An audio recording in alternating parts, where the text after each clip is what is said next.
September 10th, 2025 meeting of the Committee on Finance, Audit, and Budget. Georgette, would you please call the roll? Yes. Director Michelle Lee. Present. Director Jakes. Here. Chairman Barclay. Here. Director Rakeo. Director Ja. Here. Director Jakes, you do have a quorum. September 10th, note for the record 2025 that meeting. Director Michael Eady has not yet arrived, and that's what I will note. Okay. It was brought to our attention in preparation for today's meeting that she's not on. Okay, then I'm going to keep moving.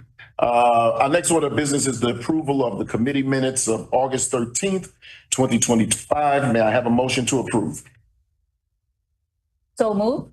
Second. It's been moved by Director Ja, seconded by Director Rakeo, that the minutes from the August 13th, 2025 meeting of the Finance, Audit, and Budget Committee be approved as submitted. We will take a roll call vote. Director Ja? Yes. Director Rakeo? Yes. Chairman Barclay? Yes. Director Jakes? Yes. Director Lee? Yes. The motion passes. Our next order of business is the finance report. Tom McCollum. Great, thank you and good morning. Good morning.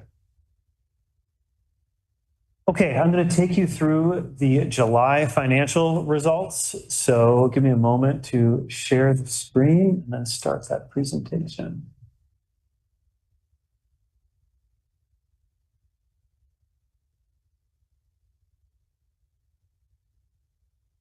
Okay, we'll start with system generated revenues. So system revenues in July, positive both to last year and to budget. You can see fares and passes both ahead of where we projected for the month. We had particularly strong ridership in the month of July. July is usually a pretty good ridership and revenue month for us. This year was no different, a little bit stronger again than we anticipated, due in part to the additional ridership we saw on the rail system and strong performance from our 1-day and our 30-day passes. On the non-fare box side of things, you can see we continue the positive trend there as we continue to get some additional investment income this year. So revenue total for the month, 2.6 million positive to budget and 3.7 million more than we had last year. So we roll those into the year-to-date numbers, and we sort of come back against some of our variance there on the fares and passes for the year. So only 4.4 million below the budgeted line and 4.5 million better than where we were last year on fares and passes. Non-fare box revenue continues to be robust, given that additional investment income that we're seeing. So total system generated revenue year-to-date through the first 7 months of the year, 10.4 million positive to budget, 18 million better than where we were last year. Moving on to expenses. Expenses, you can see, are for the most part flat to budget or positive to budget. So labor is pretty much right on target. Material, we continue the trends that we've seen in prior months where we're seeing the benefit of some of those additional new vehicles in service. Fuel is on par with budget. Additional mileage is offset by some reduced rates that we're seeing. Power, we're going to continue to see positive variance there as we're seeing better rates than we had anticipated. We did take an additional payment into our injuries and damages reserve this month. We looked at it halfway through the year, need a little bit more funding in that reserve to help build it back. So we took an additional 1 month's worth of payments on that one, seeing that we had positive variance on our expenses. Security services slightly negative, but that balances out because we're positive up through the month of July. Other expenses continue their positive trends as we continue to see lower contractual expenses than anticipated. So total operating expenses, 10.3 million positive to budget. And then year to date, 49.7 million positive to budget. On the public funding side of things, we continue to see the benefit of those additional sales tax collections. On the most recent month of collections, we're 11 million favorable to budget. And then year to date, we're 60.7 million favorable to budget on our public funding. No change on the commodities. We are expecting to lock down our power purchase this month, and so we can report that at the October board meeting. With that, I'm happy to answer any questions. No, I have no questions. I was clear yesterday. Thank you. Director Ja? Questions, thanks. Director Rakeo? Quick question. Since the last time we met, there was a transfer of $74 million from RTA to CTA. Can you give us some details on the timing and possible uses of the funding? Yeah, so that is 2026 funding. So that was part of the RTA marks setting process where they established the public funding levels that we budget off of for next year.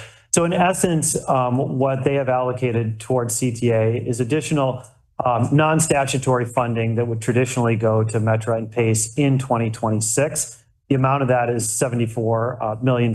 So that shows up in those public funding marks for budgeting off of for next year, so that when we come out with our budget, that will be incorporated into the public funding levels for operations. Yep, exactly.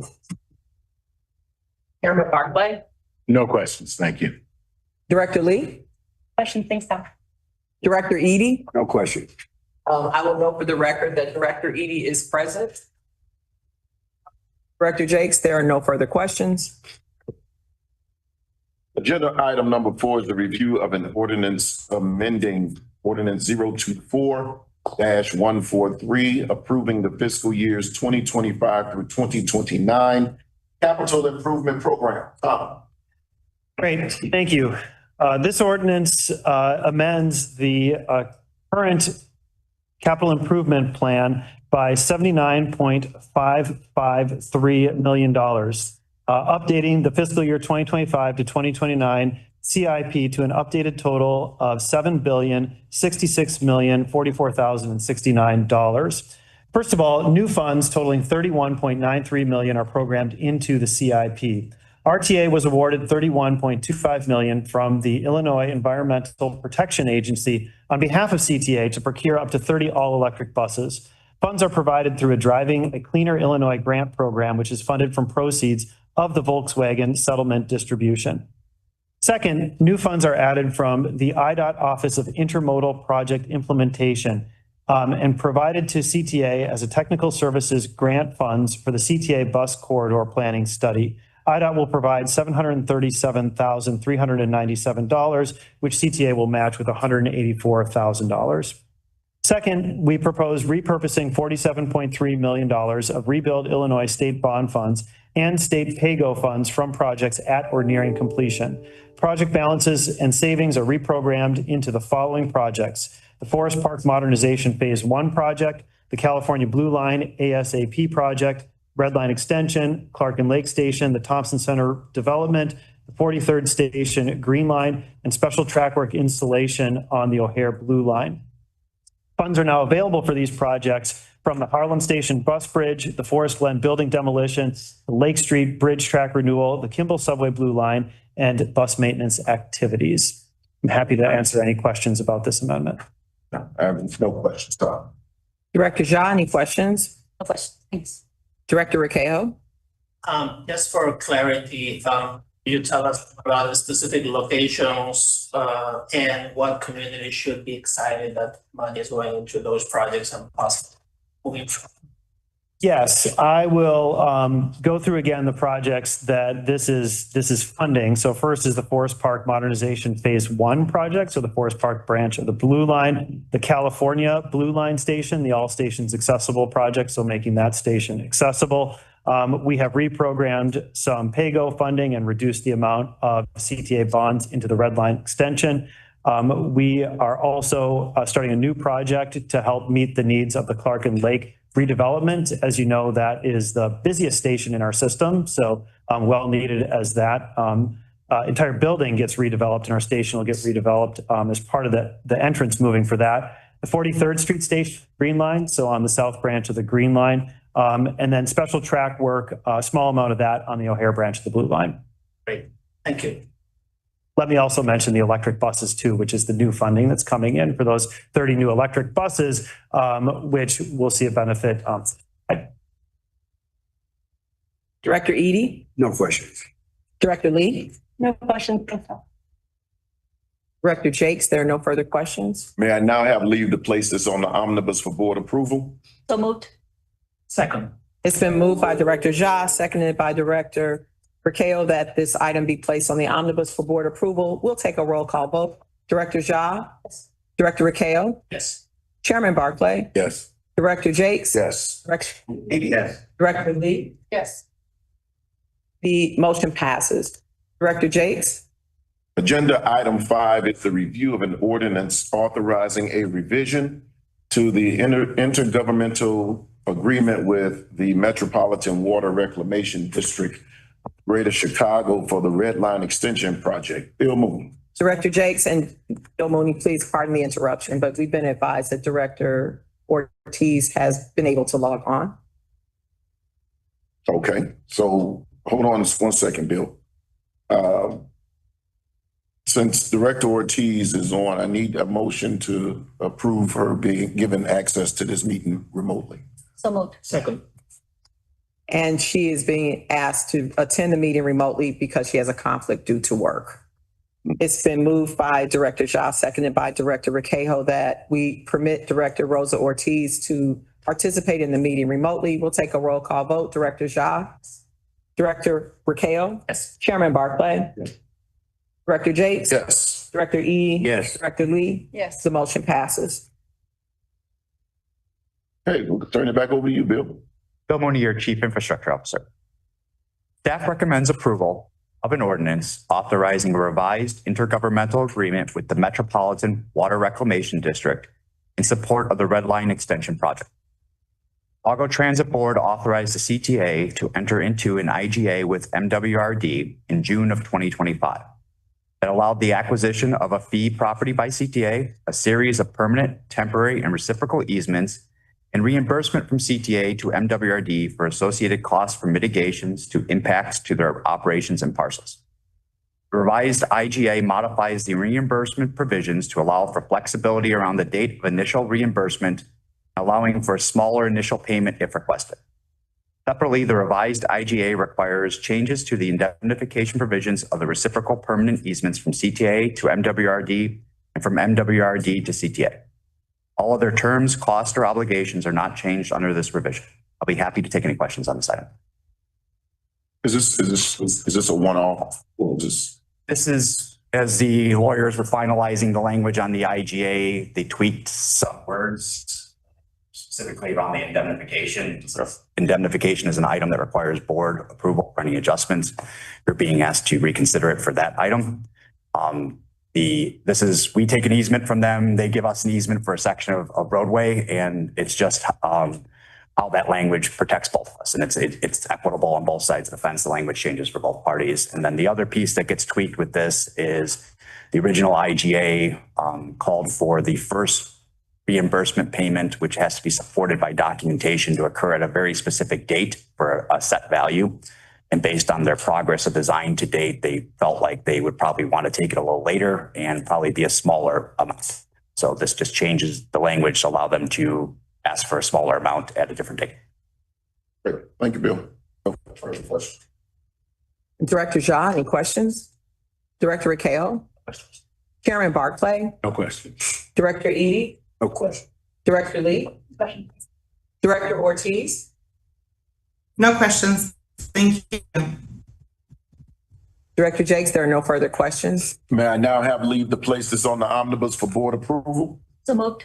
Second. It's been moved by Director Ja, seconded by Director Requejo, that this item be placed on the omnibus for board approval. We'll take a roll call vote. Director Ja, Director Requejo, Chairman Barclay, Director Jakes, Yes. Director Eady. Yes. Director Lee, Yes. Director Ortiz.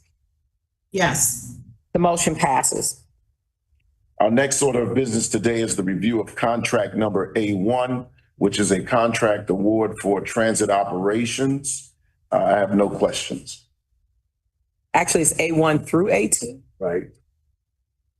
Oh, I'm sorry, A1 through A2. Thank you. We'll take questions from other members of the board. Director Ortiz, No questions. Thank you. Director Lee, No. Director Eady, No question. Chairman Barclay, No questions. Director Requejo, No questions. Director Ja, Director Jakes, there are no further questions. We can proceed to contract numbers B1 through B4. Our next order of business today is the review of contracts numbers B1 through B4, which is a contract award for infrastructure. I have no questions. Director Ja, No questions. Director Requejo, No questions. Chairman Barclay, No question. Director Eady, No question. Director Lee, No questions. Director Ortiz, No questions. Director Jakes. We may now proceed to contract numbers C1 through C2. Our next order of business today is the review of contracts numbers C1 through C2, which is a contract award for finance. I have no questions. Director Ja, No questions? Director Rekejo, No questions. Chairman Barclay, No question. Director Eady, No questions. Director Lee, None. Director Ortiz, No questions. Director Jakes. We may now proceed to contract number G1. Our next order of business today is the review of contract number G1, which is a contract award for technology. No questions. Director Ortiz, any questions? No questions. Thank you. Director Lee, Director Eady, No questions. Chairman Barclay, No questions. Director Rekejo, Questions. Director Ja, Questions? Director Jakes. There are no further questions. Our next order of business is the review of contract number J1 through J2, which is a contract award for diversity. No question. Director Ja, any questions? No questions. Director Rekejo, No questions. Chairman Barclay, Director Eady, No questions. Director Lee, None, thank you. Director Ortiz, No questions. Director Jakes. There are no further contracts. Since there are no further questions on the contracts, may I have leave to place the 11 contracts on the omnibus? So moved.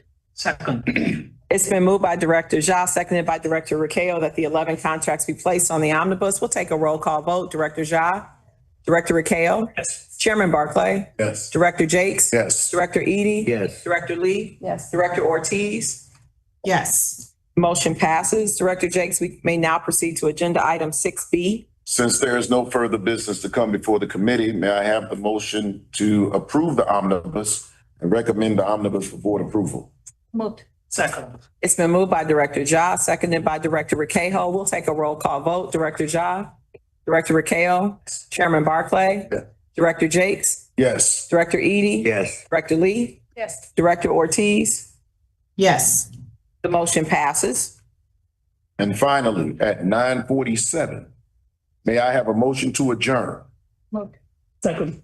It's been moved by Director Ja, seconded by Director Rekejo that the Finance Audit and Budget Committee meeting for September 10th, 2025 be adjourned. We'll take a roll call vote. Director Ja, Director Rekejo, Chairman Barclay, Come on, man. Too early.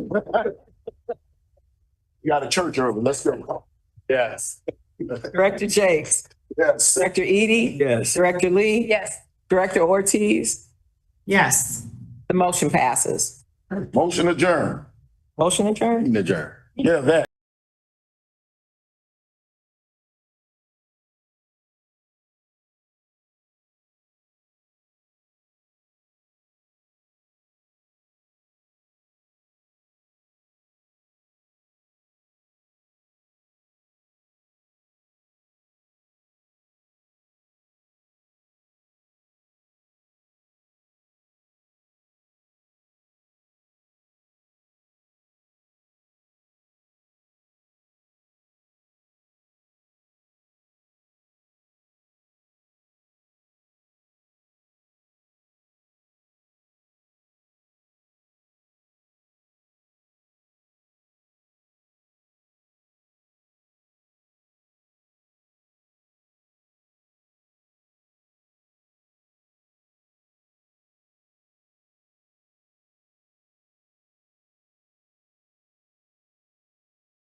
Morning. I would like to call to order this meeting of the Chicago Transit Board for September 10th, 2025. Georgette, please call the roll. Director Nima Ja. Here. Director Robert. Director Raquel. Chairman Barclay. Here. Director Jakes. Here. Director Edie. Yes, here. Director Lee. Present. Chairman Barclay, you have a quorum with 6 members present.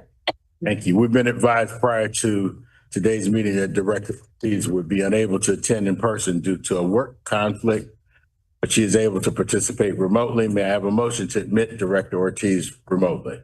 So moved. Second. It's been moved by Director Ja, seconded by Director Raquel, that Director Rosa Ortiz be permitted to attend the meeting remotely. We'll take a roll call vote. Director Ja, Yes. Director Raquel, Chairman Barclay, Yes. Director Jakes. Yes. Director Edie. Yes. Director Lee. Yes. The motion passes. Director Ortiz, can you hear us? Thank you. Yes. Good morning. Good morning. The next order of business is public comments. Georgette? Mr. Chairman, we have 3 public comments for today. Celicia Peters, Nick Hunter, and Patricia Fuentes. I'll note for the record that I do not see Patricia Fuentes in the space. She was here and she left. I will welcome our commentators for this morning. The first, Ms. Celicia Peterson, you are more than welcome to come up and sit at the table. Ms. Peterson, I would like to remind you that we ask that you keep your comments to 3 minutes. They are timed, and you may start now. Hello, everyone. I am Celicia Peterson. I would like to offer the board members a one-pager of what I will be speaking about today. And hand those to me, Yes. but I would encourage you to keep talking. So I'm the founder of Hug a Child Non-for-Profit. I am in 6 years doing anti-violence and gun awareness and CVI work in the communities of the city of Chicago. I have seen the problem on the transit, and I have came up with a transit strategy for youth-oriented violence prevention and intervention. I have been working on the red line, me and my entire team, for the past 6 months, reaching these youth and trying to see what's the problem and how we can get to solving it. So I have a one-pager here that is about an after-hour program and permits of community building and plans provided for immediate response for long-term pathways and opportunities for youth and family. Why this plan will work in real time, de-escalation or CTA red line and beyond, train teams of violence change makers, life coaches, case management, and mental health professionals provide wraparound services, workforce development, mentorship, mental health, and victim advocacy. After hours, me and my team would be in spaces from 7 p.m. to 5 a.m.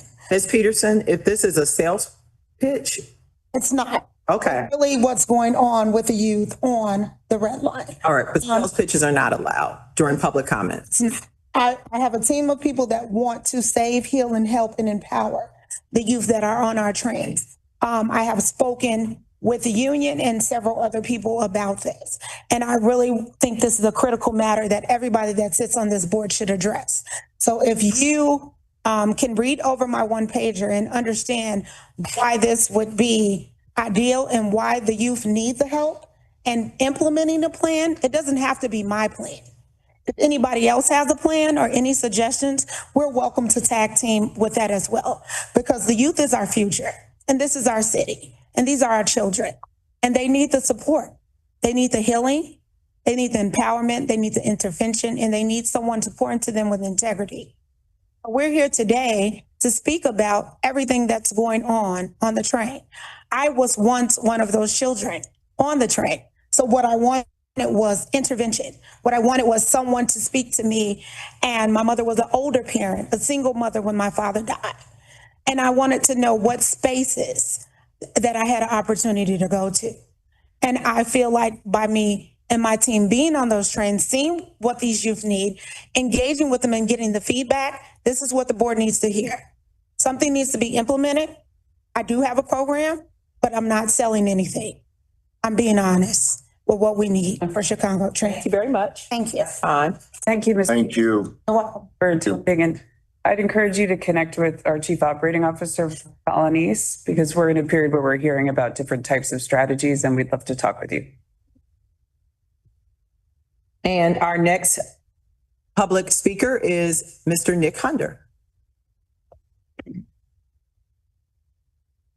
Good morning, Mr. Hunter. You have 3 minutes. Great, thank you. Good morning, everyone. So something I saw literally just yesterday is that quietly last month, the Department of Homeland Security updated its terms and conditions for receiving federal awards for the 3rd time this year. And important in this update is that CTA receives about $8 million from DHS in the form of Transit Security Grant Program dollars, which the head of security told the Citizens Advisory Council was used to pay CPD officers on their day off.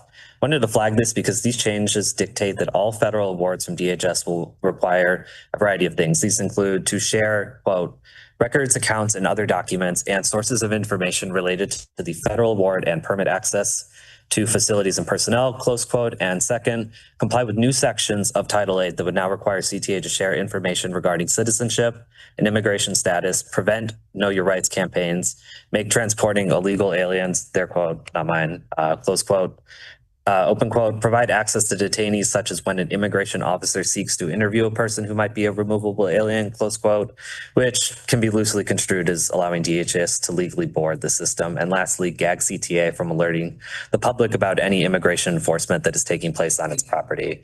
So this is a mistake that AC Transit in Oakland just made.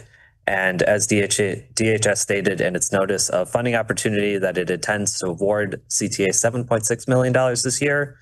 And I just wanted to flag and then ask that you not accept this award. I know we're in a budget shortfall, but $7.6 million is not worth selling at our community members. Thank you. Thank you, Mr. Hunter. Mr. Chairman, there are no further public comments. Thank you, Georgette. Our next item of business on the agenda is our Acting President's report, which will be given by Nora Lears. Good morning, directors and chairman. Walking through a few key updates. I wanted to kick off with some ridership highlights, some contextual updates on ridership that I think would be welcome news. So as we're heading back to school, looking back at our summer of ridership, and it was very strong. So we have a 4% year-over-year growth in June, July, and August compared to last year's summer, which means that we delivered 3 million more rides this summer in 2025 than we did in 2024. And that's a really exciting marker of the health of our ridership. This strong ridership growth is driven by significant growth in rail ridership. We've seen a 7% year-over-year growth across the rail network. Certain areas like the Red Line North, the O'Hare Branch, and the Loop Elevated are some of the biggest drivers of those ridership growths. Of course, as I've mentioned frequently, our frequent network also continues to show strong ridership relative to the rest of our bus network. The routes leading the pack are the number 60 Blue Island with an impressive 18% year-over-year growth, the number 20 Madison with a 7% year-over-year growth, and the J14 is growing at 5% year-over-year, which again shows that where you put investments, ridership will follow. With regards to the frequent network, since we last met, we've added 4 more bus frequent network routes, the number 53, 55, 77, and 82. All are seeing additional service since the middle of August. With one of those routes, the number 53, I went out to talk with riders at the Pulaski Orange Line about the additional service as it launched and got to really feel the impact and the excitement of what that brings to people's daily lives. A common theme that's going to run through the rest of my report today has a lot to do with unprecedented connection with our riders and hearing directly from stakeholders across different avenues. So our survey, this past Friday, CTA posted online the results from our most recent customer satisfaction survey. And we're proud of the transparency and expediency that we posted those results to make sure the public can dive into that data with detail to hear what our riders are saying. But what we see is some encouraging news in terms of the service and hiring impacts of the past year being seen in our riders' responses. We use these survey results to measure our progress across many areas. including additional service and our customer service experience overall. Results from recent surveys have guided numerous agency efforts to improve wait times, service reliability, and accuracy of our tracker information. Most notably, our frequent network is designed in part by responses we've gotten from our survey over the years, as well as the efforts that we've made to improve the accuracy of our bus tracker and wait times have also been guided by that feedback. CTA's Spring 2025 survey is showing that overall customer satisfaction has reached 69%, which is an 8 percentage point increase from the same survey last year. And that's really encouraging news. They show rider satisfaction with service delivery and service quality are on a significant upswing following our hiring and service investments. A couple key points. Bus rider satisfaction with real-time arrival info is at 67%, a growth of 10 percentage points. And satisfaction with wait times for the next bus reached 68%, a growth of 9 percentage points. Further, overall satisfaction from our most frequent bus riders saw a 9-point gain to 71% of our bus riders indicating satisfaction with their service. Train riders reported similar gains in satisfaction over the last year, with 78% of train riders reporting satisfaction with the real-time arrival information, a 10-point gain, and 71% of respondents indicating satisfaction with wait time for the next train, or a 12-point gain from last year.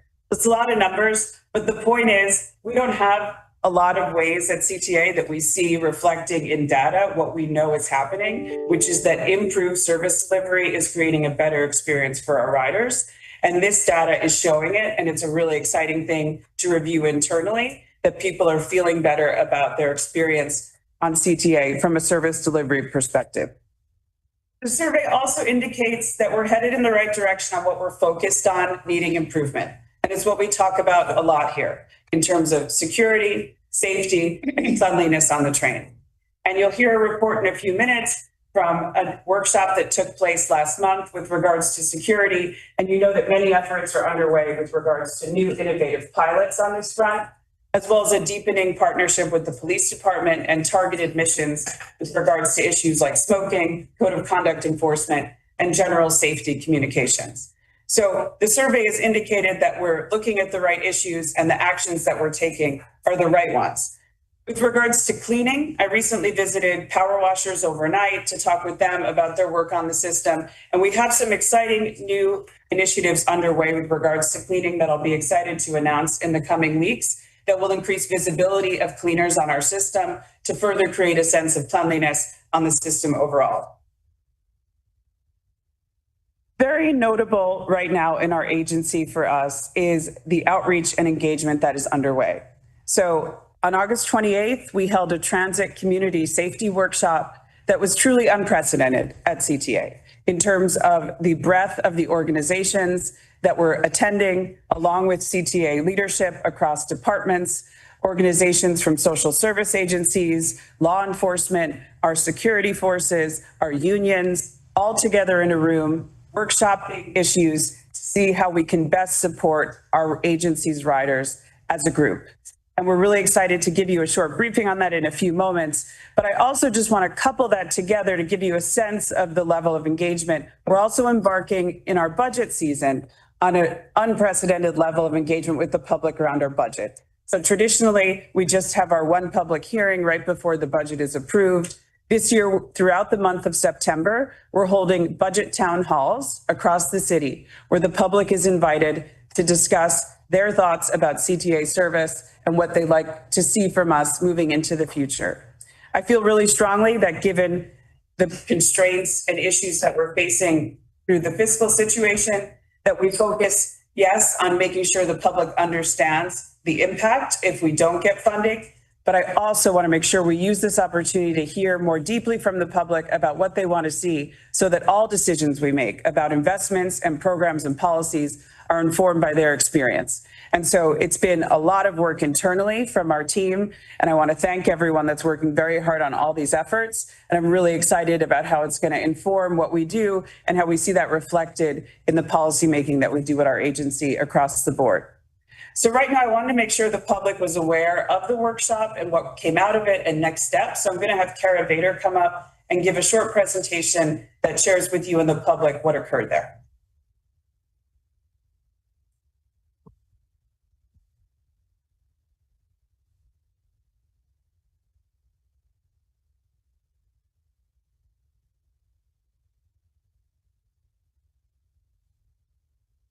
Good morning, directors. Good morning. My name is Kara Bader, Vice President of Strategy and Innovation here at CTA. And I'll walk you through a short recap of the workshop that was held just about 2 weeks ago. So as President Learson has already indicated, CTA hosted over 50 external attendees and about 25 members of CTA's cross-functional staff across each department for a half-day workshop to learn, engage, and support strategy development of our comprehensive security strategy, and particularly the Safe Ride Ambassador Pilot Program that we've mentioned previously. The room included representation from community-based organizations, health and social service professionals, public safety organizations, transit advocacy, and our government peers. And the day overall was led by Flora Castillo from Pivot Strategies, who I believe has met with each of you and has been working with expertise on her team to help connect and engage us to the expertise and resources that can help us ground these pilots moving forward. The goals of the workshop were safety through presence, partnership, and people.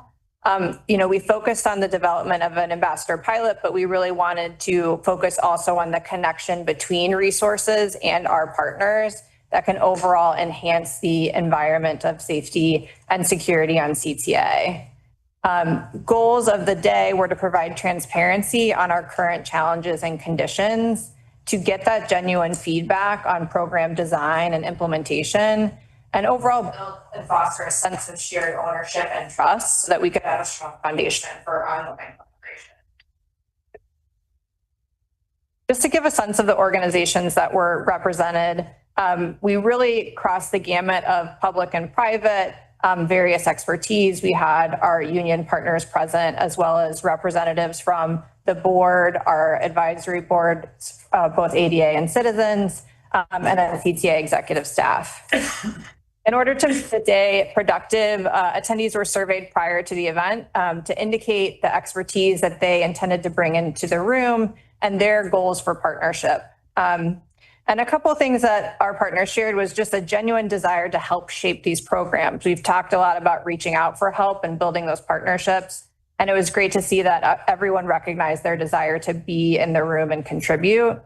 There was also a strong willingness and desire to learn from peer agencies, and we'll talk about a peer panel that was held. And then a willingness to play a role in coordinating and organizing resources outside of CTA for the benefit of our riders and our service. Our partners called out an expectation that we provide the safe, reliable, accessible service that our riders depend on, and we invest in infrastructure that can enable collaboration, but we aren't responsible on our own for addressing every challenge that our system faced. And so it was nice to see attendees recognize the value of partnership and the role that they can play as we move forward.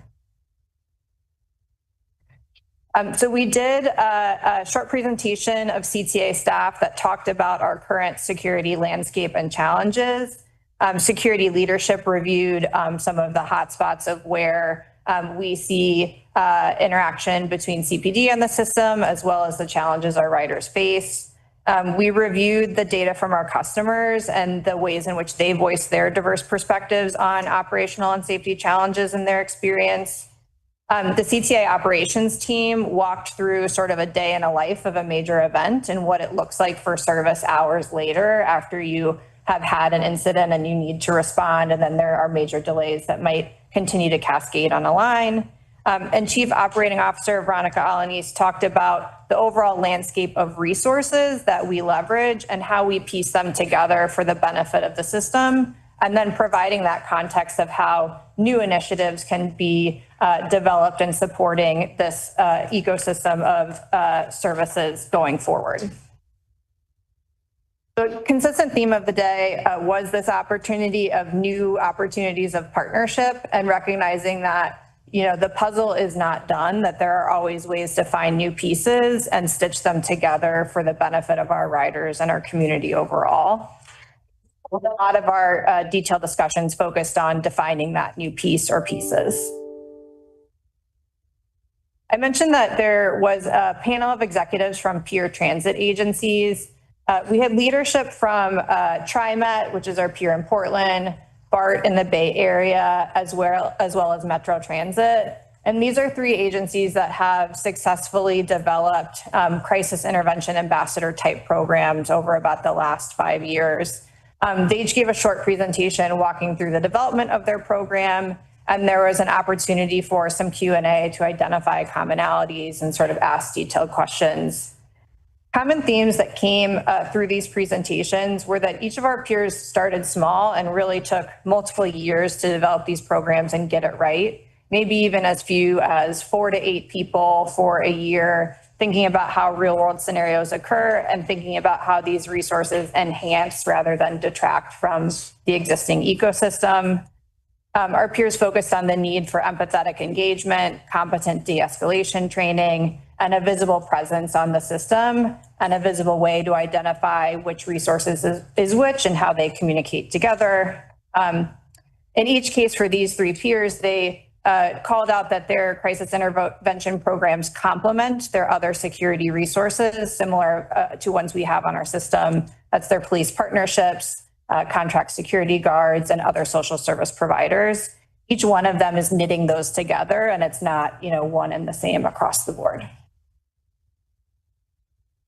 So we did a facilitated breakout activity for attendees to build their ideal Safe Ride ambassador. And we focused on real world scenarios that our riders often experience and reflect some of the reports that we often receive. Those included disruptive behavior, an individual that may be in mental health crisis, or riders that are intimidated and have changed their patterns anticipating an incident, but might need more support to feel comfortable on the system. Each table got to go through their desires in terms of competencies and policies, the partnerships that might help address those riders, the technology and resources that would need to be used, and then importantly, how we'll define success, we'll measure that success, and you know how we come to the table and decide whether something is working or not, and we would move forward. So at the end of the breakout activity, we did a couple large engagement activities with the whole room to sort of bubble up the highlights of what people's main takeaways were. And the first of those activities was trying to identify the 3 most important qualities that those with expertise in the room felt their discussion had really highlighted. And some of these qualities included welcoming and engaging demeanor, community and cultural literacy, means of streamlining communication and setting up dispatch processes, and ways to provide knowledge of the external services that already exist so that frontline individuals can be more easily connected to those resources rather than reinventing the wheel.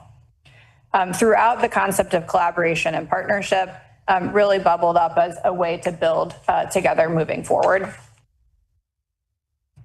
And then finally, we asked, you know, that group of diverse experts, about 65 people by the end of the day, what outcomes would a successful program achieve? What is their vision for this program at scale and how our system has changed? Participants not only noticed, you know, highlighted increased feelings of safety, that customer satisfaction, and lower incidents of crime on the system, but they saw that vision of increased ridership and rider confidence, highlighted an outcome of accountability and communication with us and our riders and partners, and also just an increase in general respect for others moving about the system. And I think those are outcomes that we will keep in mind as we move forward and proceed with our next steps. So a couple of tangible next steps. We've done a post survey of meeting attendees, and that will give one last opportunity for folks to indicate how they can be involved going forward as we build these pilots. We'll be preparing a summary report of what was discussed at the breakout tables, as well as a summary of some of the peer presentations. That report will be provided to attendees, CTA leadership, the board, and others. And then we're proceeding to develop the pilot partnership scopes. We want to finalize a few possible pilot designs, maybe a pilot that focuses more on crisis intervention, and then a slightly different pilot that would focus more on community violence interruption and pro-social engagement. And then we'll be building a process to identify partners balancing both sort of speed to action and market, as well as long-term sustainability. So just a couple final remarks. I want to thank Chairman Barclay that was able to participate in the day, Director Lee, President Learson, and our ADA and Citizens Advisory leadership. I think there was just such a strong presence of CTA leadership in the room, ready to learn and hear. And then Flora Castillo and her team were instrumental in the day being a success, as well as Mikey Rivera at CTA, Laura DeCastro, and Jeremy Fisher. It was really very much a team effort, and I think that the success of it reflected how much staff here was excited and engaged. So thank you. Thanks, Kara. And I would just echo that this really has our agency working a muscle that I think is really important and is good for us and bringing a lot of strengths of the people that we have that work here on these issues. And I just want to echo thanking the board, of course, for the money in our 2025 budget that allowed for us to experiment and pilot new ideas around security and your ongoing advisory role that you're playing as we shape a lot of these activities. So thank you. And that concludes my report. Thank you, Ms. Wilson, for your report. I'm going to begin by commending the team on the public safety workshop. As Gary indicated, I had the pleasure of attending and observing and sharing in the discussions. And it was encouraging to see such a diverse group of stakeholders engaged in this important conversation. The perspectives shared by representatives from public safety, social services, and the advocacy communities, as well as the insights from our peer transport that have already implemented some of these approaches, made for a truly productive dialogue. I'd like to acknowledge and thank Director Lee for attending that day as well. I support the pilot program that emerged from these discussions. Look forward to seeing the next steps in the process as it's incorporated into our layered security approach. This type of collaboration and innovation is exactly what our riders deserve, and I commend the team for a job well done in organizing such a meaningful event. I also want to speak to the upcoming budget town hall meetings and the combined advisory board budget meetings. These are important opportunities to hear directly from our riders about what matters to them and what they see to prioritize this budget, particularly as we face continued fiscal unknowns coming fiscal year. The combined advisory board meeting also reflect our commitment to listening to our advisory boards and creating more meaningful opportunities for engagement, which I know has been a key point of feedback, as we heard as recently as last meeting from CAB Chair Raby in her report. I'm pleased to hear about the expansion of the self-harm reduction initiative from our partners at the city and now Cook County. Thanks to the team, particularly Denise Barreto, for your efforts in hearing the concerns and feedback of our riders on this issue and engaging all the stakeholders to develop and expand this partnership.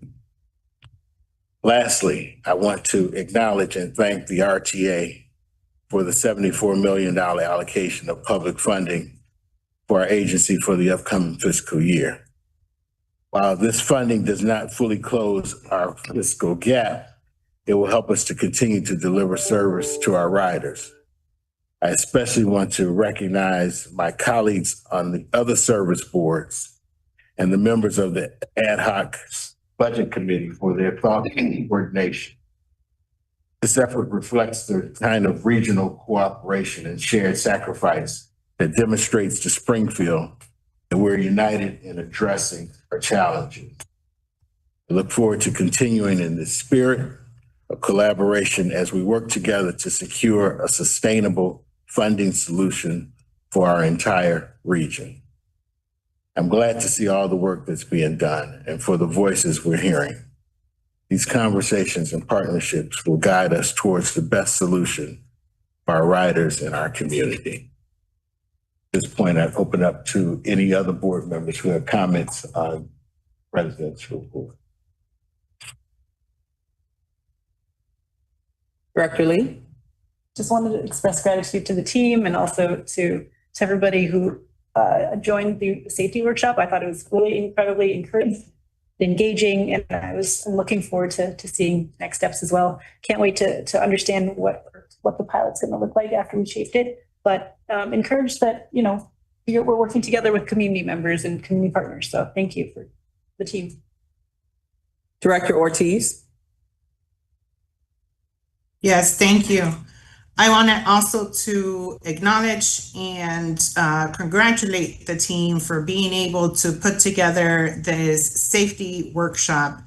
I think the power of collaboration, the power of coming together and addressing these very important topics are going to make our entire system that much healthier and better and safer and more enjoyable for everyone. So I just really want to encourage the continued support and congratulations to the team on making it happen.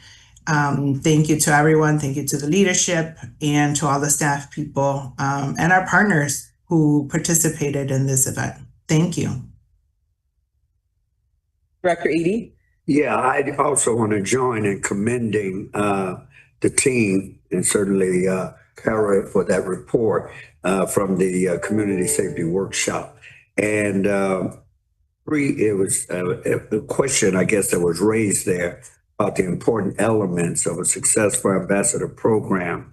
And three that stood out to me, and I just would like to lend some emphasis to it, is the welcoming and an engaging demeanor. I think that is going to be vitally important to be considered. Also in community and cultural literacy, as well as trauma-informed care and harm reduction de-escalation trainings. I think that those, for me, leaped out as most important that would lend to a successful ambassador program. But otherwise, quite commendable of what was achieved on that day. And certainly want to congratulate each and every one of you that participated. Director Jakes? No comments. Thank you. Director Rakeo? Yeah, just first of all, I wanted to acknowledge that summer is probably the most challenging time of the year, and everybody in the agency did their best and delivered on the indicators as Acting President Learson mentioned and as expressed in that survey results. I'm really appreciative of them, particularly on the community outreach efforts and the safety workshop and the continuing walking the talk that we started last year.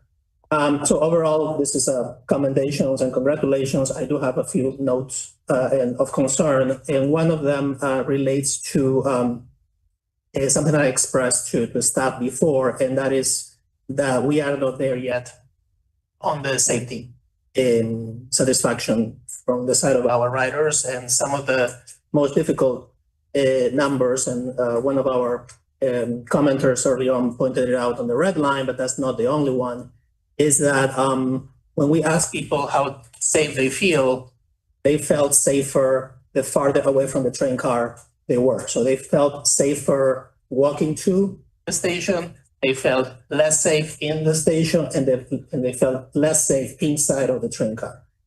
And so while the numbers went up overall, that's still an area of concern and need. And so I really encourage everyone in that workshop to think about how do we start deploying some of these ideas, and how do we deploy them in the train, in the stations first, as sort of an emergency type of pilot to make sure that we solve that conundrum.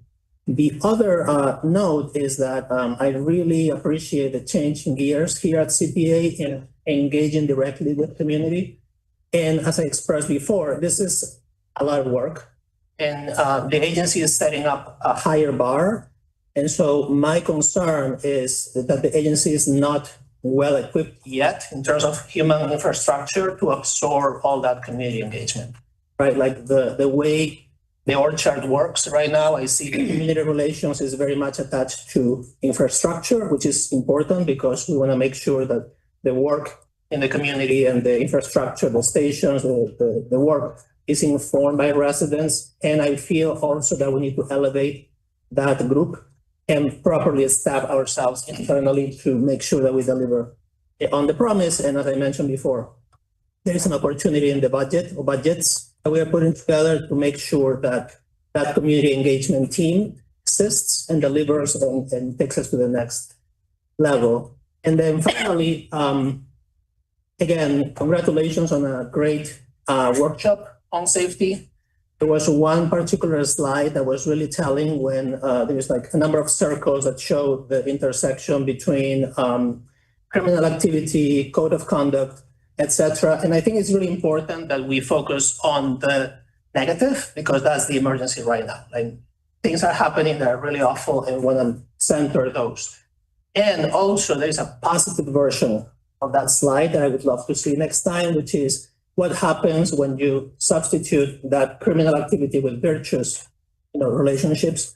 Director Edie mentioned earlier the importance of welcoming attitudes and, how do we bring that positivity through? So we look at what the world could look like if instead of centering those challenges, we center kindness and joy and art and engagement from everyone, from the writers, from the workers, from the system. So just those notes. I know you're working on it, but I wanted to make sure that I married these notes with an overall sense of congratulations through a very difficult summer. And really glad to see the changes and the uptick on the indicators. Thank you. Director Ja? +1 to everything. I'm not going to repeat that. I think my only add on to what we heard is if we can talk about effort, because I think that it took tremendous amount of effort to put this together and it was very visible. It would be nice to understand in number of hours, number of people, dollars, and the overall time it took for you to do this. Because I think it is very important for us to set realistic expectation based on the constraints that we're operating under, make it visible. How often can you do this? Because I think this is something that we've been asking, but we also have to understand what did it take so you can make it more transparent. How often can we do it and what is it going to take? What are some of the lessons learned from this? Because I don't know personally, so it would be good for just us to understand how much it took from this team to pull this off. And I think congratulations, I think it was fairly successful. And it's a start. Like you said, I think we can do better, but we can't do it unless we know what it took to get here. Yeah, no, thanks for all that feedback. And certainly there's common themes in terms of the magnitude of the work. And that's the muscle I'm talking about working when I talk about what all the work that went on with staff to execute this. And you see how thoughtful it was. And in terms of this being well-timed as we put together our budget for next year and speak realistically about the level of staffing and support and space in our agency that it would take to really execute this as a regular part of our process. And so it's having just experienced that and putting together our budget for next year, it's a good time to marry those two things together, and you're going to see that expressed in our budget.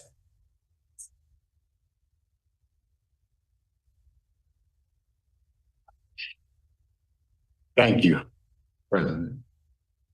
The next item of business on the agenda is a report from the ADA Advisory Board, which will be given by Laura Saltzman, Chair of the ADA Advisory Board.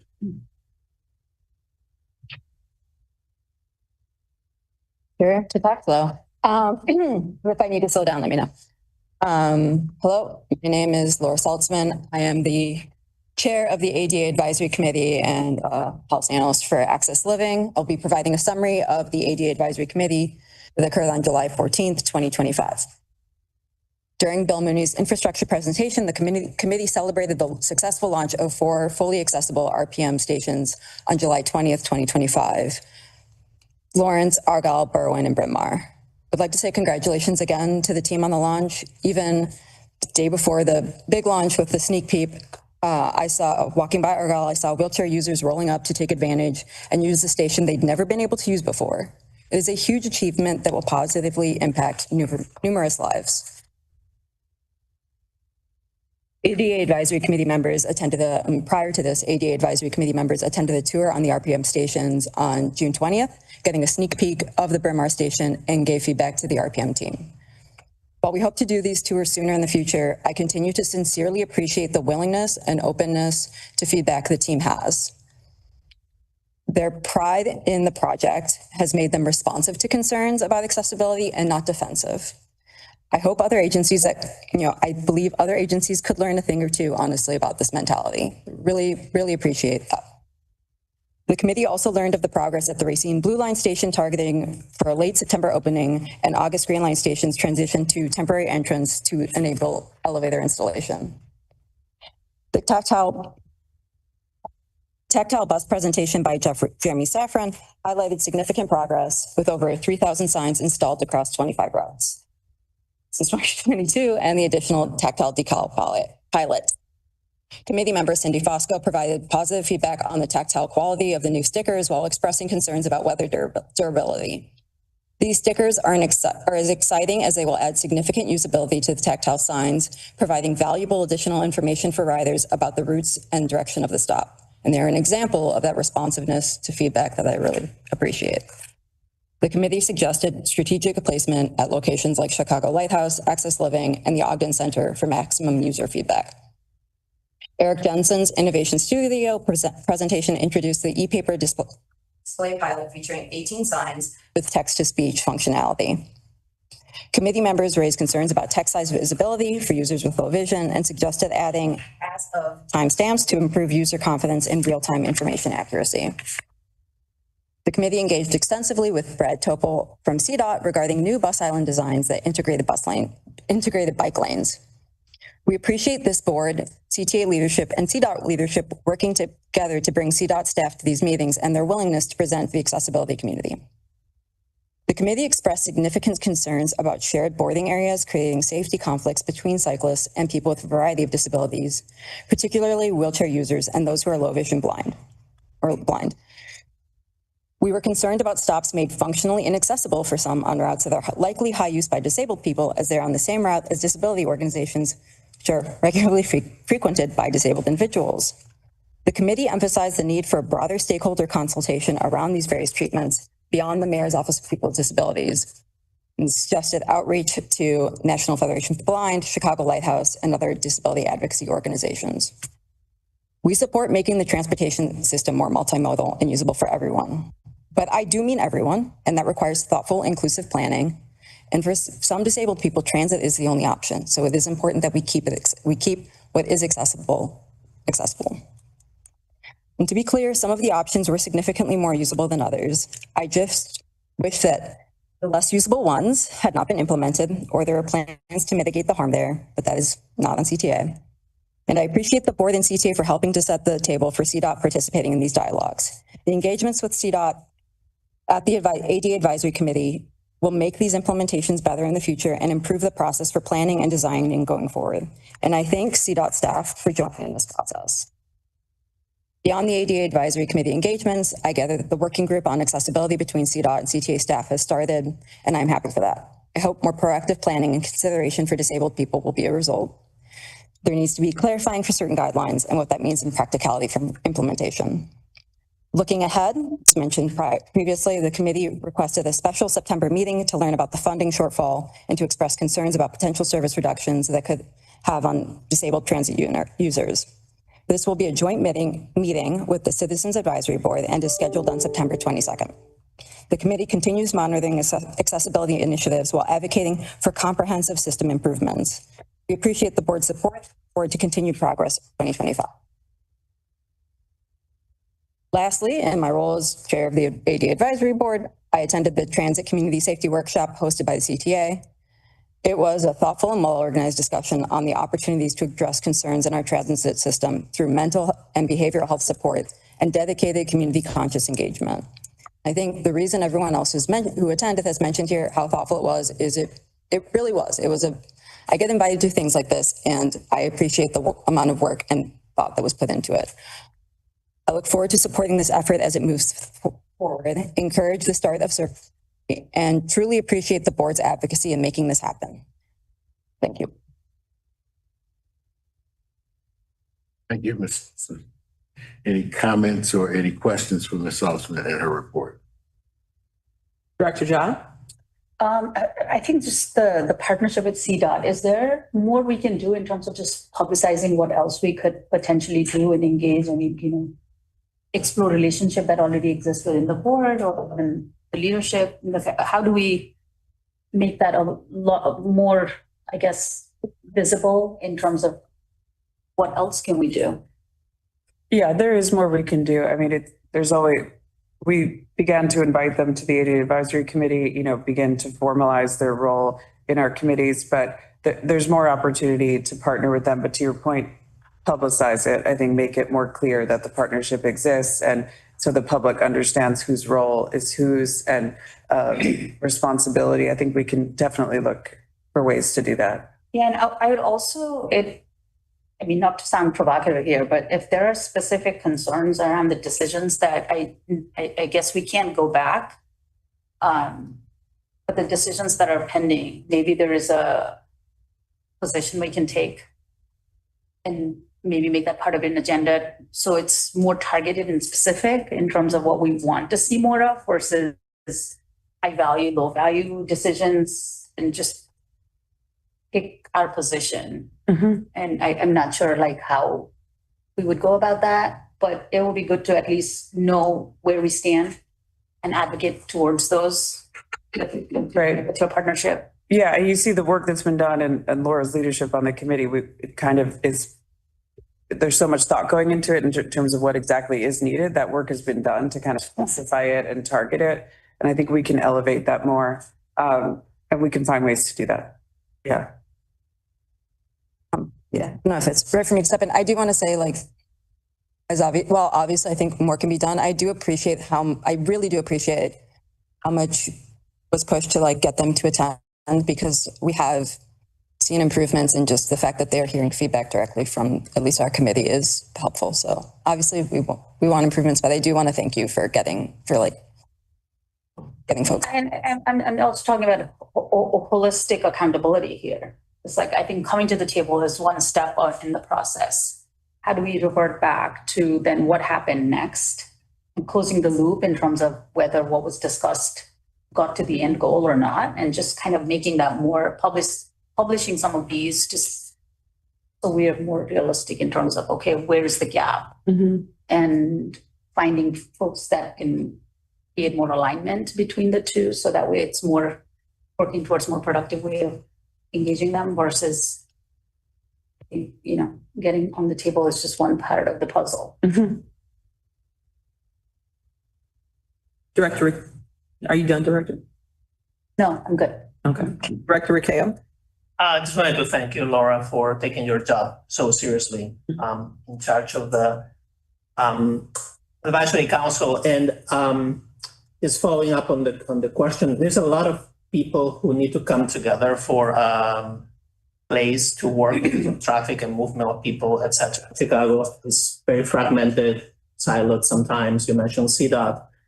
I'm glad to hear that things are moving forward with that collaboration. There's also IDOT too, and they have control over a lot of arteries in the city.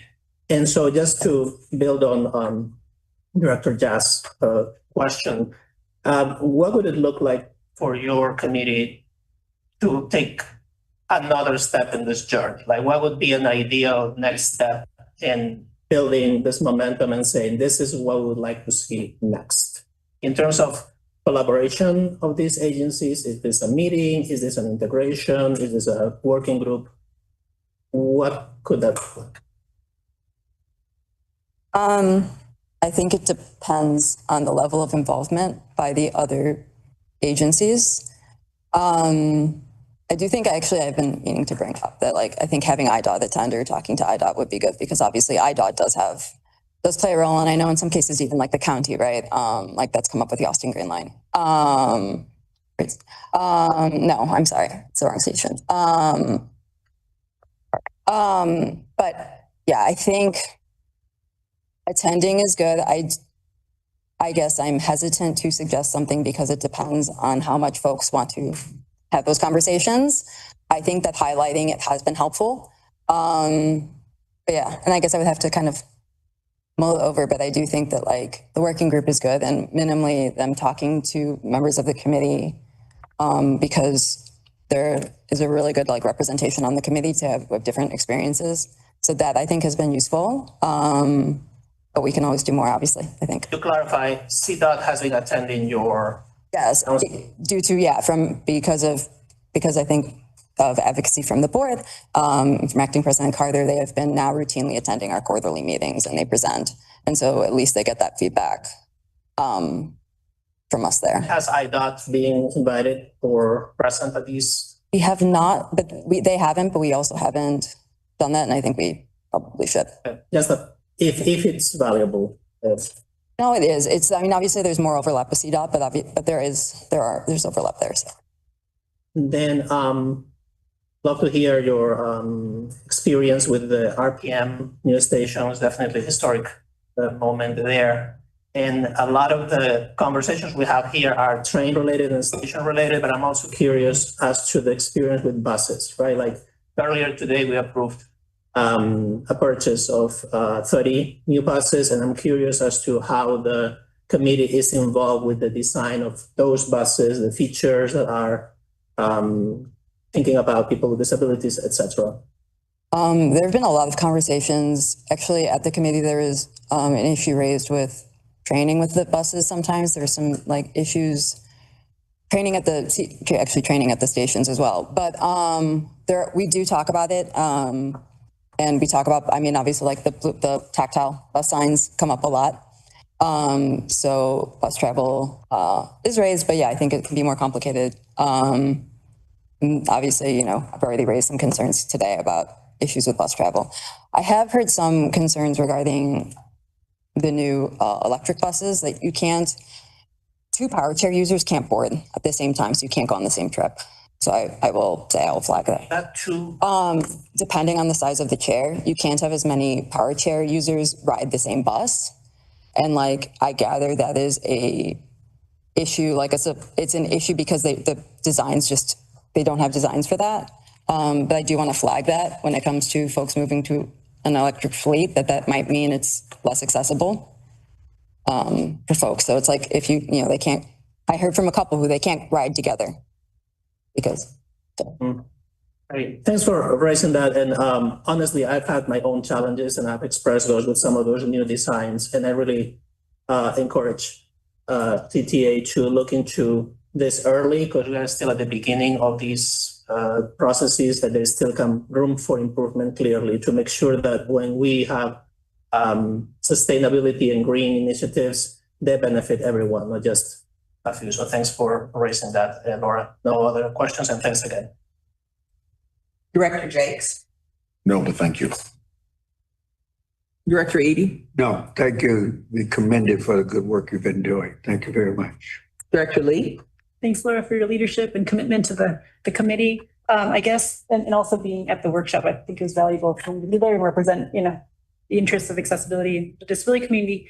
But I guess I'm hearing some threads about training. And so I want to maybe extend an opportunity for, you know, more of a collaborative effort between the committee and the folks that do the training here at CTA, just to ensure more of a consistent experience for all riders, especially if, you know, would love to encourage the committee to get more involved. We actually, because of the comment and because of some feedback, we've asked for it to be on the agenda for the next meeting to discuss it more. Director Ortiz.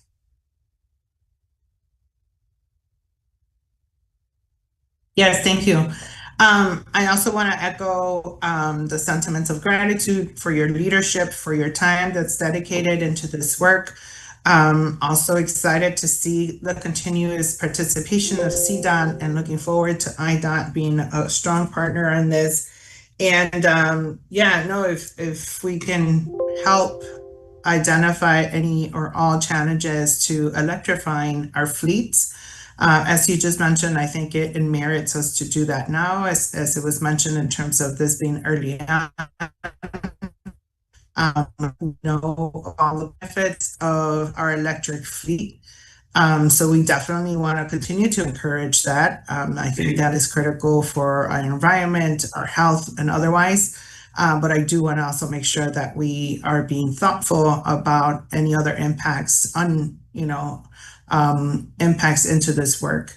So thank you for that. No further questions. Thank you. Thank you, Ms. Saltzman. Next order of business is the approval of the minutes of the regular board meeting of August 13th, 2025. May I have a motion to approve? So moved. Second. It's been moved by Director Josh, seconded by Director Rakeo, that the minutes from the meeting on August 13th, 2025 be approved. We'll take a roll call vote. Director Josh, Director Rakeo, Chairman Barclay. Yes. Director Jakes. Yes. Director Eady. Yes. Director Lee. Yes. Director Ortiz. Yes. Motion passes. Thank you. Our next item on the agenda is executive session.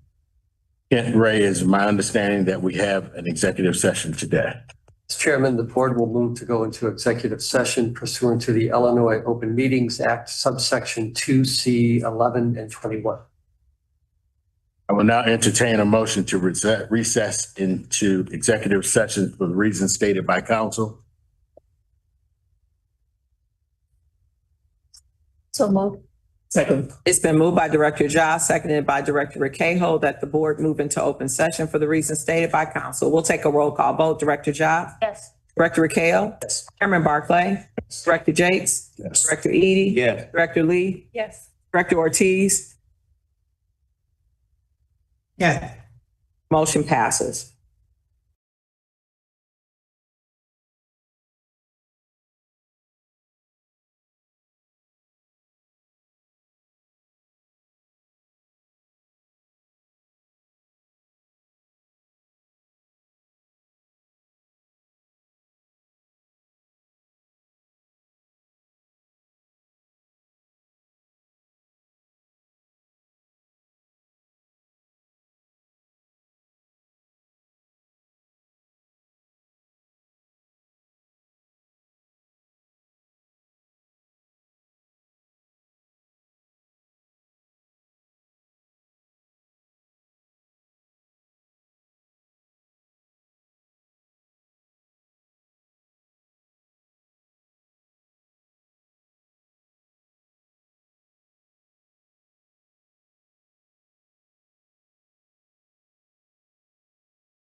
entertain a motion to return to open session. Wait, So moved. Second. It's been moved by Director Ja, seconded by Director Recajo that we return to open session. We'll take a roll call vote. Director Ja? Yes. Director Recajo? Yes. Chairman Barclay? Yes. Director Jakes? yes. Director Lee? Yes. With 5 votes present, the motion passes. Chairman, in item 16, board review the closed session meeting minutes for July 9th, 2025. May I have a motion to approve the closed session meetings for July 9th? So moved. Second. It's been moved by Director Ja, seconded by Director Recajo that the closed session minutes from July 9th, 2025 be approved. We'll take a roll call vote. Director Ja? Yes. Director Recajo? Yes. Chairman Barclay? Yes. Director Jakes? Yes. Director Eady? Yes. Director Lee? Yes. The motion passes.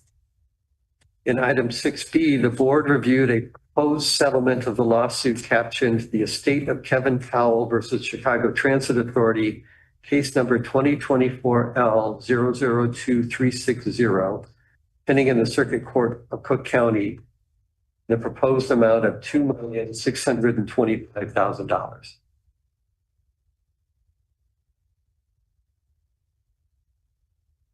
May I have a motion to approve the settlement?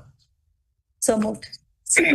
It's been moved by Director Ja and seconded by Director Recajo to approve the settlement in the case of the estate of Kevin Powell versus the CTA in the amount of $2,625,000. We'll take a roll call vote. Director Ja? Yes. Director Recajo? Yes. Chairman Barclay? Yes. Director Jakes? Abstain. Director Eady? Yes. Director Lee? Yes. The motion passes with 4 votes in favor and 1 abstention. I will also note for the record that Director Ortiz did not rejoin the meeting due to her work commitment.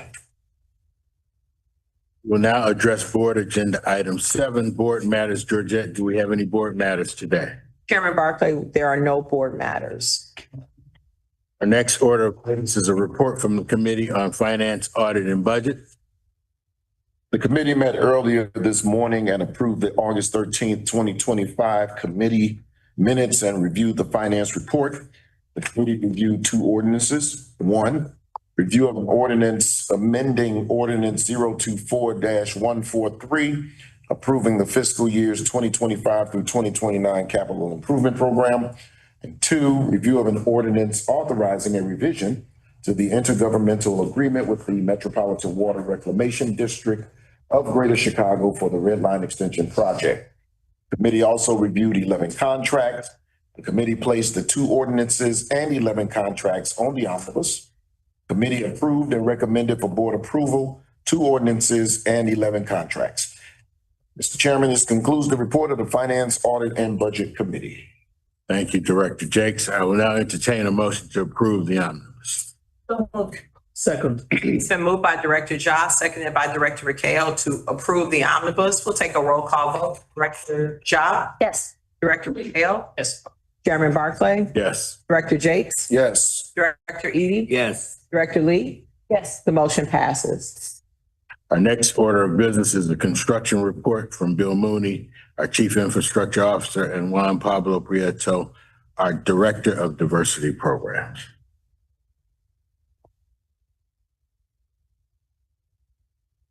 Morning. Bill Mooney, your chief. Morning, Juan Pablo Prieto, Director of Diversity Programs. So this month we are excited to bring forward the Red Line Extension Project. First time formally as part of the construction report. You'll start getting this updates on a monthly basis. It's a little less traditional than most you see on projects because it is a much more complicated ball. And you saw similar reporting on RPM when we first started with that, but most of you weren't on the board at the time. And so we'll walk through kind of this slide and that will be really the focus today. The other projects are in here and I'm glad to take any questions you may have on them. I know you get them in advance or you certainly always follow up with us otherwise, but we'll just focus on RLE for today. So as you typically see when we introduce project, here is the overall project slide. So we work through these, but this is a little different. This is the overview slide for the entirety of the thing. So right now, the Red Line Extension project consists of 20 different contracts, right? So when we often talk about the main design build contract, and we'll get to that more discrete portion a little bit. But when we talk about the program, right, we talk about the bigger picture here, which has all our advanced utility. It has our advanced demolition. It has the design build contract. It has our program managers, our designers, and all these other support services here. And so they all have impacts on the values of this program, as well as the DBE participation and the workforce scopes. The unique things about this project is we did the thing that most people would never recommend you do with a project, which is we broke it into as many possible opportunities as there could be to really promote the value of the equity investment here. And so it's always easier to manage one contract versus 20. And we went the other direction because fundamentally our goal here is to make the project's impact felt beyond kind of the direct investment. So overall, you look at the note to date of award is about 2.9 billion. That is the biggest piece of that is a design build contract with Walsh Vinci. And then we have about another, 638 million out there in pending awards still. And we've earned to date about 10% of that. As you look through, I don't have to go through all the great impacts and the benefits of the system, the customers with you. You all are champions of the project and know that as well as I do at this point. I want to talk a little bit about what's happened really over the last 6 months. So when we secured the FFGA in January, we issued notice to proceed formally to Walsh Vinci to start on the design build contract. That was really kind of the starting gate. We had a limited notice to proceed for that, allowed them to do some advanced work, but we've been very busy since then. The most unique portions of this is here you can see a picture of the project office. So this is at 111th, right near Pullman, right near the House of Hope, where we had an event there right after we were able to secure our FFGA and award that contract. And so this is an old off-track bedding facility that we are actually leasing, that the board had approved a lease. We've been renovating, and we are actually having the opening date for this office being available tomorrow. We've been working through this space. This renovation has all been done through our construction management firm for us, and they've exclusively outsourced it entirely to DBs. So all the work on this has been done through small business enterprises or disadvantaged business enterprises, many of which who are starting to grow because of this initial investment in this project, and are able now to compete on bigger portions of this project because we were able to seed them with some of this experience here.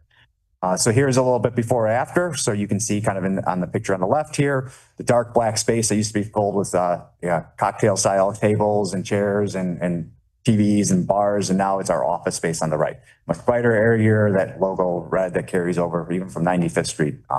Ribbon is what we like to talk about. Here you can see our next big kind of investment. This is a community office. So this was an auto body shop that we had bought. And for those that participated when we secured our federal share, and in that announcement of us entering into engineering, we did it at this location.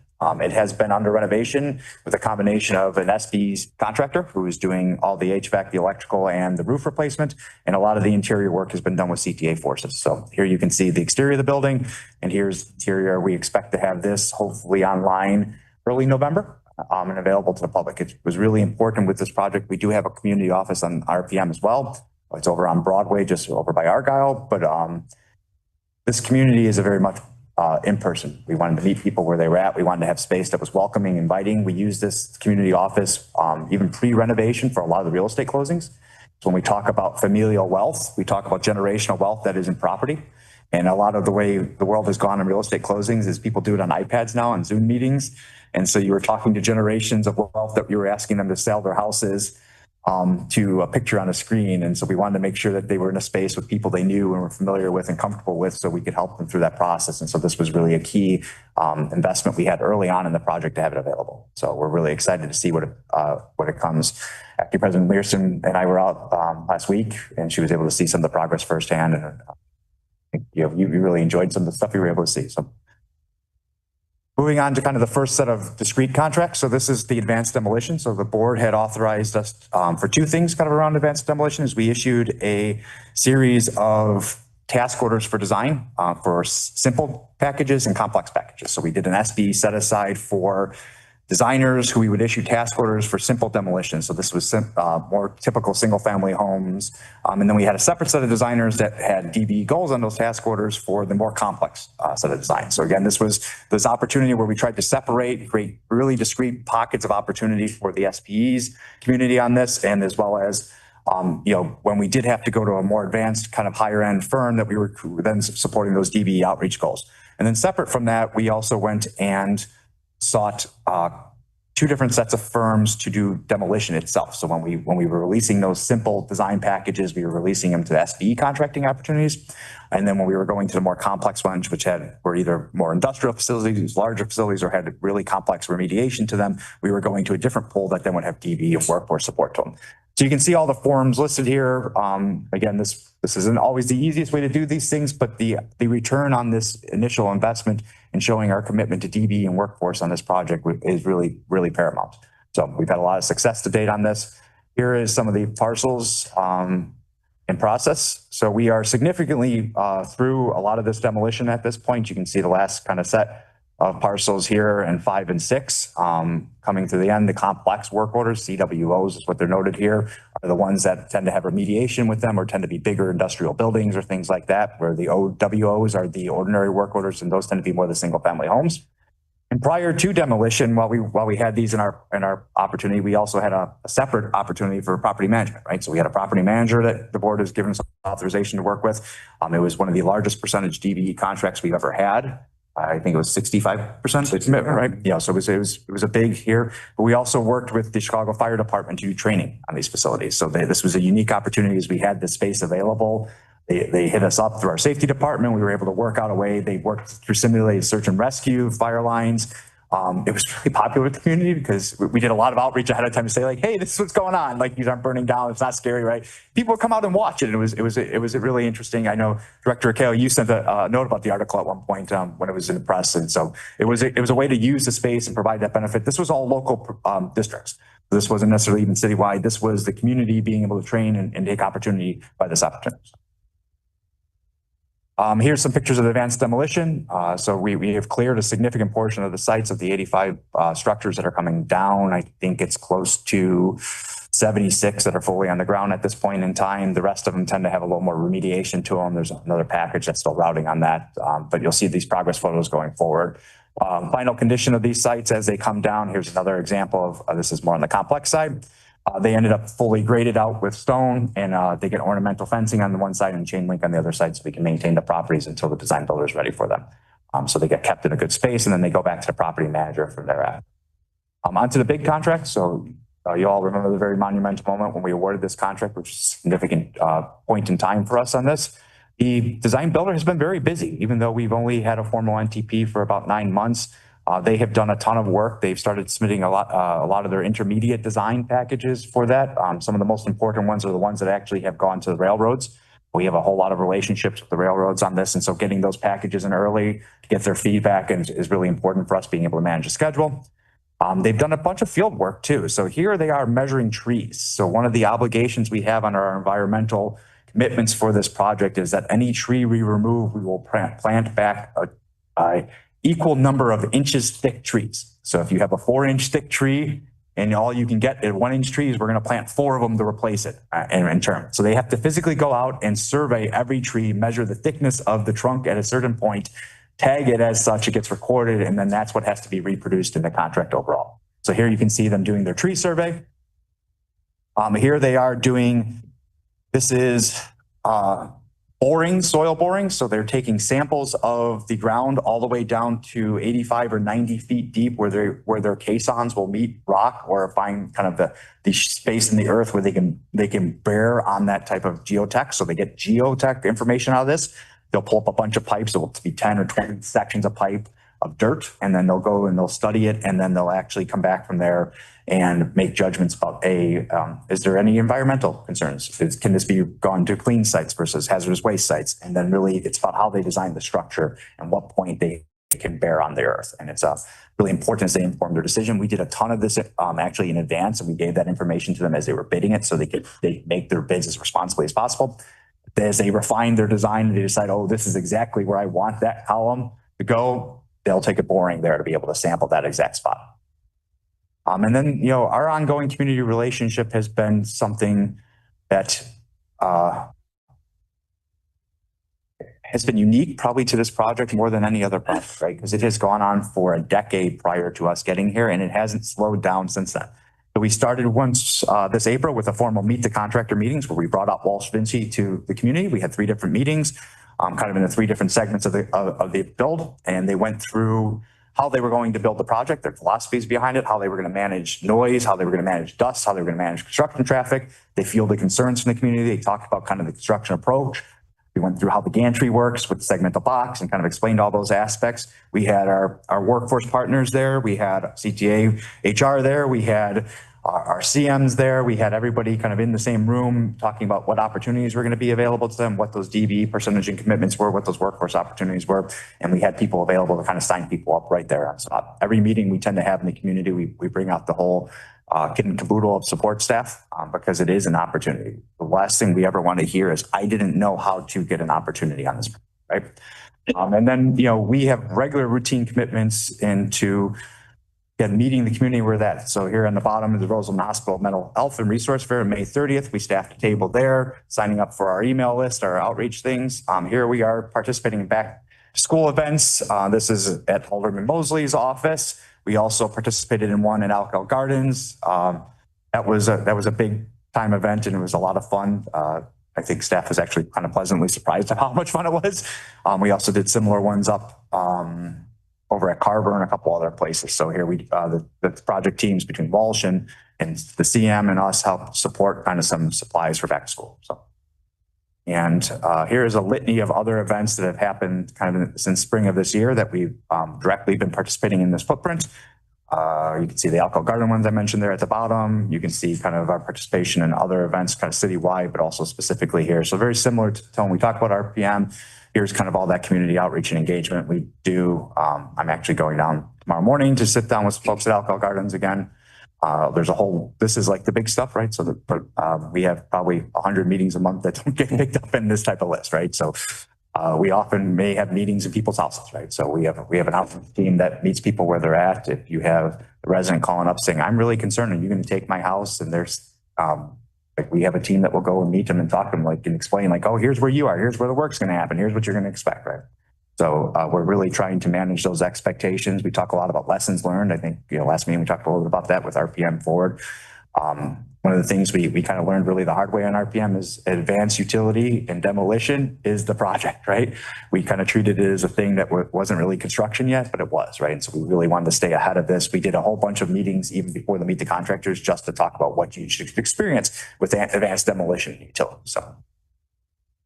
And with that, I'll turn it over to Juan Pablo. Thanks, Bill. Good morning again, directors. With the new mega project, we have some new slides for you to present. I do want to reiterate the intentionality that is going into this project. We learned a lot of lessons on RPM on how to make sure that both DBEs and career seekers didn't come back and say, I didn't know how to participate in the project. And so we're implementing those and doing more on red line extension. So we'll start with the program as a whole, which like Bill said, includes all the contracts that are related to the project.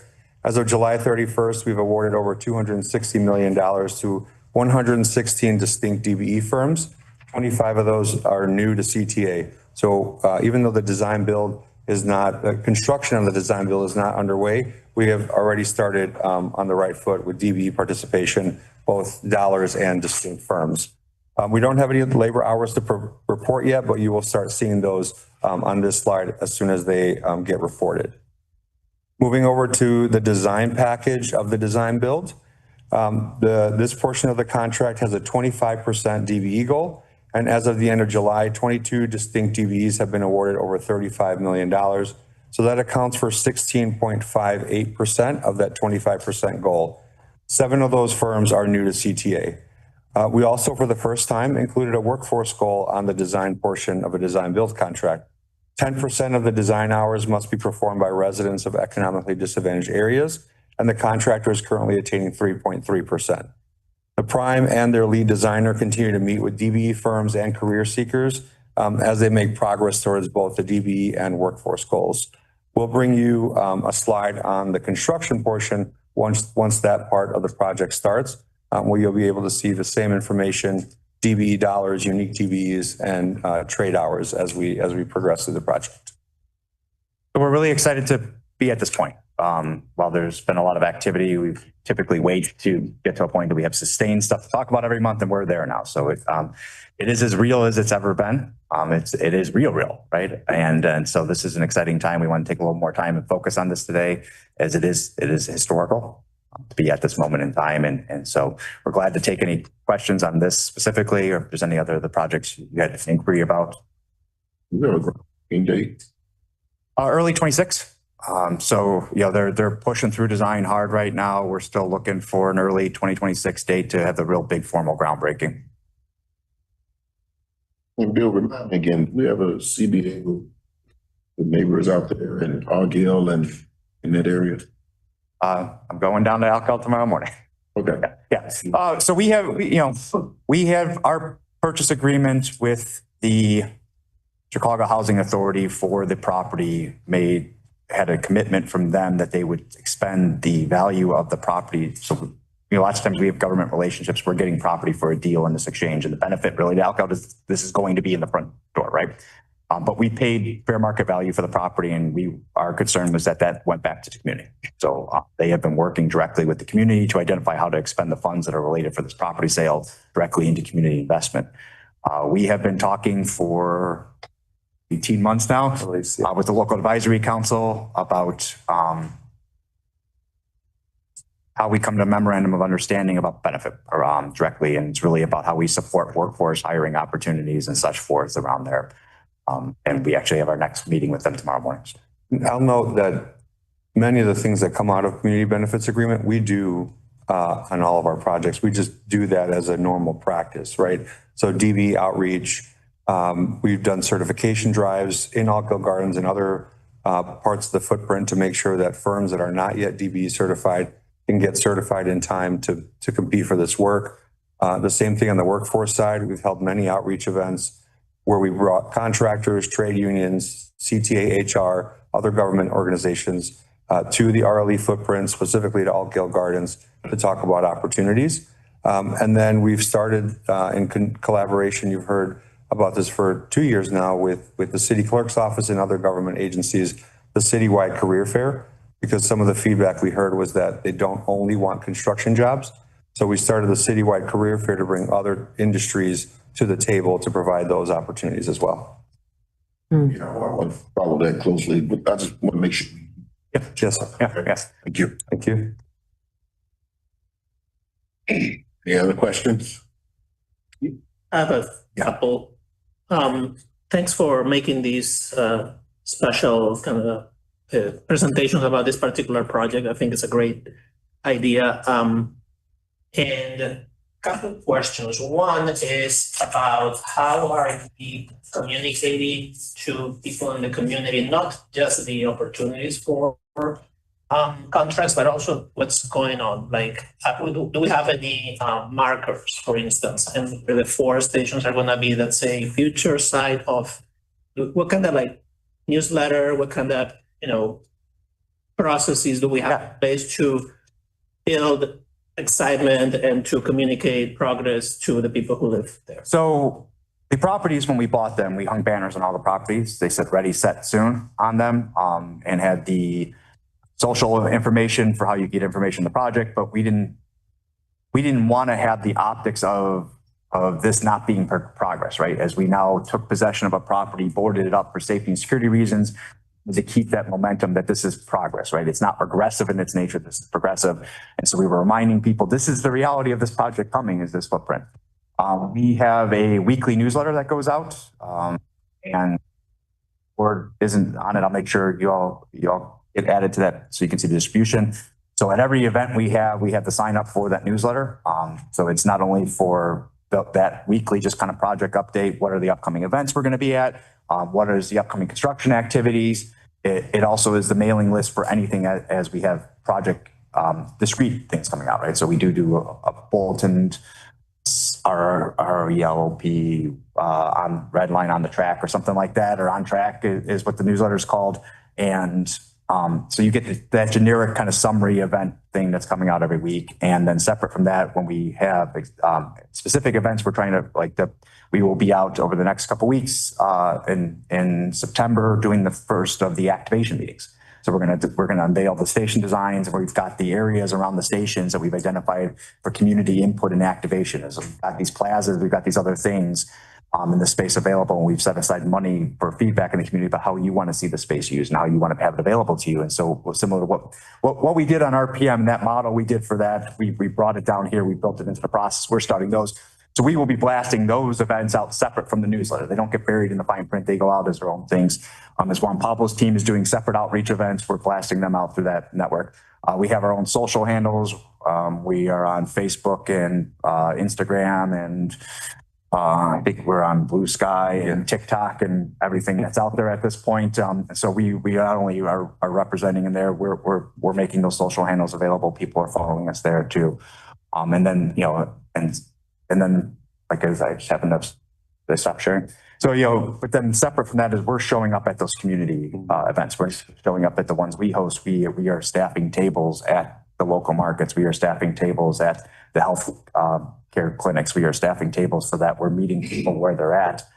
Because again, the last thing we want to hear is we didn't know about the opportunity. So recognizing that this community is very diverse, and its engagement with us is going to be very diverse. We wanted to have opportunities that met people at all those levels. So we tried to be in the digital format. We tried to be, and clearly we're also in anything goes through the alder's office. We're in their newsletters. They're pushing information out for us. But we're actually physically going out and meeting people at the local events too, and being able to staff those tables and support those events and say, like, here's what's coming up. Make sure you get our newsletter. Make sure you get on our email blast. Have you liked us on Facebook and Instagram and anything else that's out there? So we do have on-site visibility markers. Yep. Yeah. And so, and the other, you actually didn't. I actually kind of like the idea of the station. So as we shifted, we did this with RPM a lot, and it's really when we start to fence and secure those spaces that we start.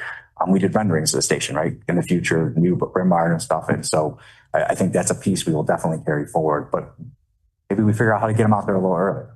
Yes. So yeah. And on that note, I see you have set up several structures already for office space, and I was curious as what the plan is after. Are you planning on keeping them, donating them to the community? What's the plan for those project office and community office structures? So the project office is in a planned development site. And so when our lease is up, the lease expires and it goes as part of the mass plan development. So they actually have intended.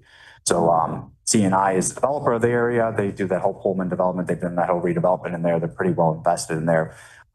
They had an opportunity in their development schedule that we fit well into to be able to occupy this space for that duration. And so they have an intention to develop that as part of their bigger development when we are done using it. The community office is a good question. We talked a little bit about it, and it is considered as part of the TSD as a development site.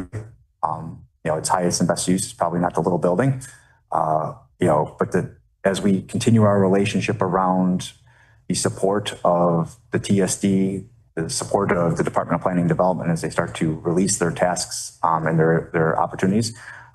They also, I didn't mention here, they also have picked their first development in relationship to the TSD. So they've identified a developer for the Michigan Avenue site. And so they are already starting to work with that development team towards developing on the site that's directly adjacent to the station, right? So so that site itself would fall in line with kind of the goals of the TSD in there. And it may be a temporary use where we do a low value, license or lease to a community organization to allow them to use the space while they think about the further development. So. Yeah, I would say it's an area without a lot of spaces that can be used by communities, or whatever we can do on that front. And then final question. I am as excited about the line as I am about the future development that you all call TSD, but to clarify, that is the equitable transit-oriented development that will take place along the line. How could we keep track of how that's going? Because we've spent a lot of time, effort, dollars in creating the plan, and the plan looks great. It has a lot of buy-in. had been featured nationally, and now it's, to me, it's as shiny as the line itself. And I wanted to know, like, how do we keep track of not only the line, but also the adjacent development? So we have sitting meetings in a couple scenarios. So we were a reviewer of the Michigan Avenue RFP for the city. So we had some input kind of around that. We sit in a planning group that DPD has brought in a consultant for around Elko Gardens. So while the station takes a footprint of available space there is a significant amount of land that is accounted for in the transit-oriented development around there. And so they've actually brought in a third party to start working with the community to identify the highest and best use around that, what is feasible, what is valuable, so they can start to get that seeded in advance of it. So we have some direct finger touch on some of those things. And certainly as we report on this as a construction standpoint, we can certainly engage and include on all those aspects in relation, because they are moving forward, which a little unique here compared to even RPM, right? As RPM, we had the TOD sites that we own that we'll be turning back over. The first of 3 are in the buying plan right now that are out there for those development opportunities. And so we could provide those detailed reports on the things we possess, but the rest of the area was fairly well developed in many cases and not as influenced. There's a lot of the transit supported development plan looked at the bigger footprint, right? So there's a lot that cascades from this opportunity that is beyond kind of what we directly control. And so our sphere of influence is different. And so we'll work to keep track of those pieces because we get that information. We are engaged in those opportunities. Yeah, no, I know you are. And my ask here is to think about what's the best way to report, not just to the board, but also public on that other piece. And it could be as part of this line, or it could be monthly. Overall, how are we doing in those development sites? I'm looking at it from both perspectives, and I've learned that from you all. I look at the equitable component of it, all the affordable homes, all the affordable retail spaces, community centers that we're going to be supporting. And also, this could be a source of revenue too, at a time that we are looking for those. So I think it's a pretty important yes, sir. Of the future work. And just wanted to invite you all to think about best ways to report. On that. Certainly. Director Eady? Yeah, just want to follow through with because I had questions about that community office. You gave us the location for the project office. What is the location of the community office? Oh, it's on 111th, right next to the station. So it's 111th and what's the side street there? Not Eggleston. It's right. It's close, right about 111th in Eggleston. It's all right. And what are the proposed operations that's going to occur there? I mean, is that for interaction directly with residents? Is that for them to find out an employment opportunity? What actually will go on? Everything. Everything. So it is for all those purposes, right? So, I mean, to Director Cao's point, there's not a lot of available space at times. So we wanted to make sure we had space that we could host our own community meetings. We could be there and be able to hold an event for 40 or 50 people, be it workforce events, for workforce training, for a DBE outreach event, for a meet the contractor, or we're going to be starting this activity. We want to brief you on this. We also wanted to have a daily presence there. And so your original question was, it's 401 West 111th Street, the exact address of it.